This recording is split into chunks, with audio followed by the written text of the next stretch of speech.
Good morning B.El.Ed first year students. आज जो topic हम आपके सामने लेकर के आए हैं इसका नाम है NCERT, national council of education research and training, राष्ट्रीय शैक्षिक अनुसंधान एवं प्रशिक्षण परिषद। तो छात्रों, इसके सामान्य परिचय के साथ हम स्टार्ट करते हैं। इस परिषद की स्थापना केंद्रीय सरकार यानी भारत सरकार ने 1 अप्रैल 1961 को की थी। शुरू में जब इस परिषद की शुरुआत हुई थी या उसका उद्देश्य था, तो बेसिक तौर पर जो बेसिक शिक्षा परिषद है और माध्यमिक शिक्षा के प्रसार हेतु जो कार्यक्रम चलाए जा रहे थे, संचालित हो रहे थे, उनके संबंध में इस परिषद की स्थापना हुई थी। और जो स्कूली शिक्षा है, मुख्य रूप से उसे अपनी जिम्मेदारी के रूप में स्वीकार करना इस परिषद का मुख्य उद्देश्य था।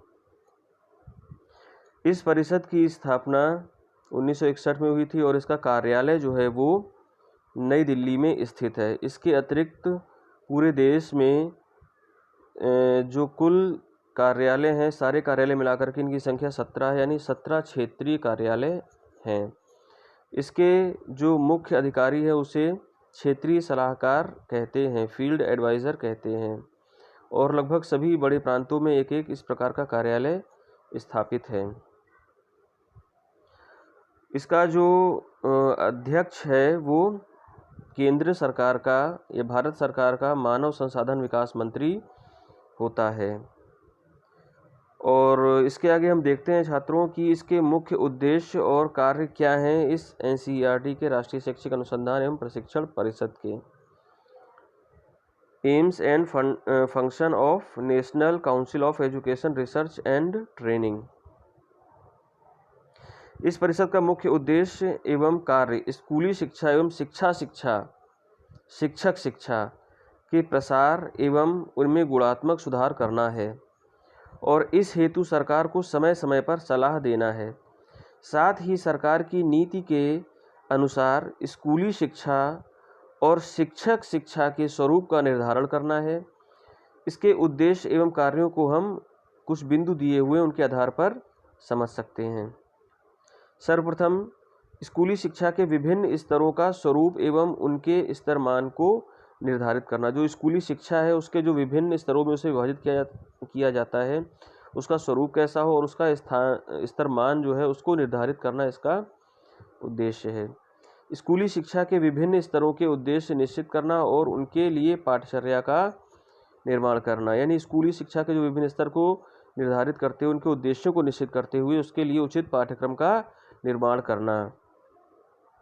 स्कूली शिक्षा के विभिन्न स्तरों के लिए पाठ्य पुस्तकों का निर्माण करना। जो स्कूली शिक्षा है उसके विभिन्न अलग अलग जो स्तर हैं उसके अनुसार उसके लिए जो पाठ्य पुस्तक है उनका निर्माण करना। स्कूली शिक्षा के विभिन्न स्तरों के लिए शिक्षण विधियों का विकास करना। जो स्कूली शिक्षा है, अलग अलग स्तर के अनुसार किन किन प्रकार की शिक्षण विधियों का प्रयोग किया जाए उसका विकास NCERT का इसका विकास करना NCERT की जिम्मेदारी, उसकी रिस्पॉन्सिबिलिटी है। स्कूलों में विज्ञान की शिक्षा हेतु विज्ञान किटें तैयार करना। जो स्कूलों में जो विज्ञान शिक्षा दी जा रही है छात्रों को, उसके लिए कौन कौन सी जो साइंस किट हैं उनको ज़रूरत पड़ेगी, उसके लिए उसे तैयार करना। स्कूली शिक्षा के विभिन्न स्तरों के छात्रों की शैक्षिक उपलब्धियों के मूल्यांकन की वस्तुनिष्ठ तकनीकी का विकास करना।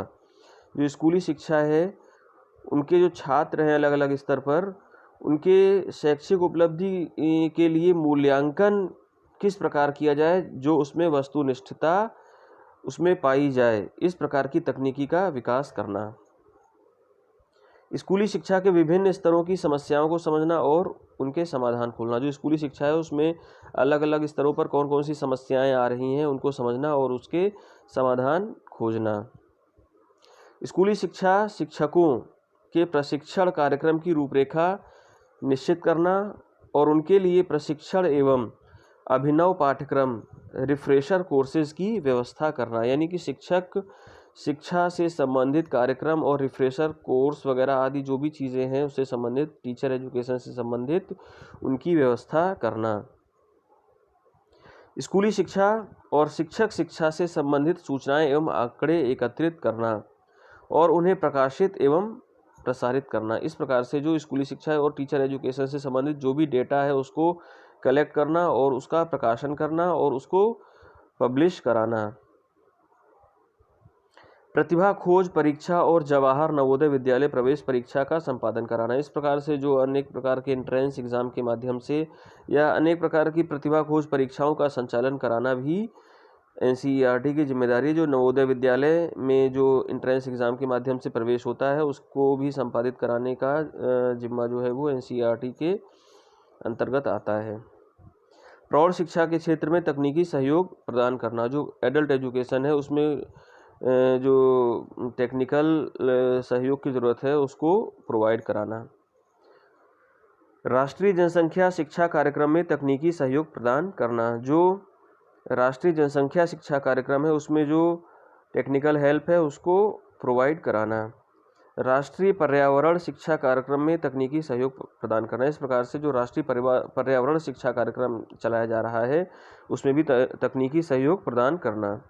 स्कूली शिक्षा, जनसंख्या शिक्षा, पर्यावरण शिक्षा, प्रौढ़ शिक्षा एवं शिक्षक शिक्षा टीचर एजुकेशन संबंधी पत्र पत्रिकाओं का संपादन एवं प्रकाशन करना है। इस प्रकार से इनसे संबंधित जो स्कूली शिक्षा या जो भी पॉइंट्स दे रखे हैं इनसे संबंधित पत्र पत्रिकाओं का संपादन एवं प्रकाशन करना भी इनकी जिम्मेदारी है।